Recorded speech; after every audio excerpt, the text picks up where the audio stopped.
As I've mentioned throughout the course, the void element is what we might call formlessly appropriate.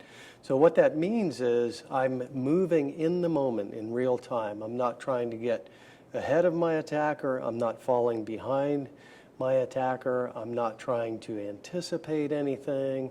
And certainly I'm not reacting. So reaction never beats action. So this is an advanced concept where I have to get to the point where I'm not continually falling into a reactive position. That's maybe a little hard to understand right now, but it is an advanced part of understanding what the void is about.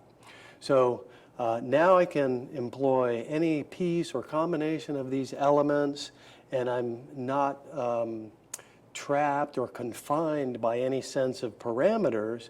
And the reason I'm able to do that is because I've done the others for so long, and I have all the basics that are well ingrained. So as I move, there's a sense of connectivity, there's a feel for balance breaking, there's a sense of proper timing and body positioning.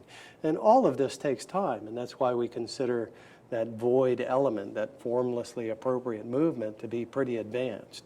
So I'll just move for a couple of moments here. I'll talk through it just to give you kind of an example of what this might look like. So I have no idea what he's going to do.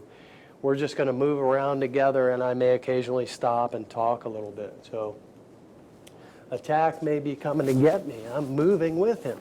So I just catch that arm. Oh, maybe he's still getting up, and see, I'm taking his balance, and I just keep moving with whatever it is that he's doing. So real slow attack coming to get me, and hit, and just I'm moving. I don't know what he's going to do, so I'm looking at how do I use all of these skills, connectedness, balance breaking, timing, positioning. I have no idea what he may be trying to do.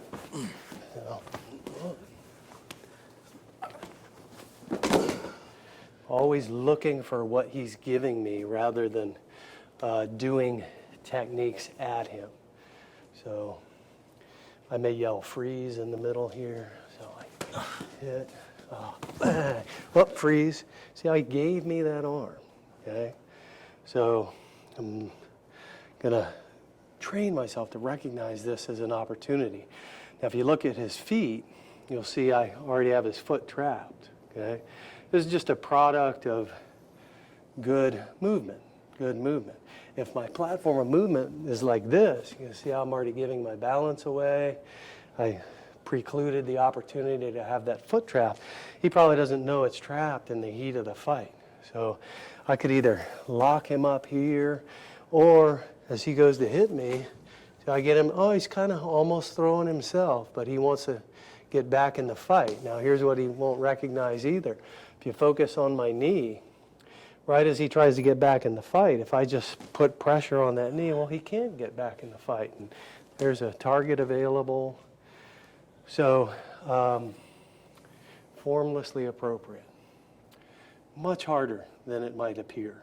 So, all of my basics are good. I understand timing, distancing, balance breaking, when to take space, when to leave space. Okay?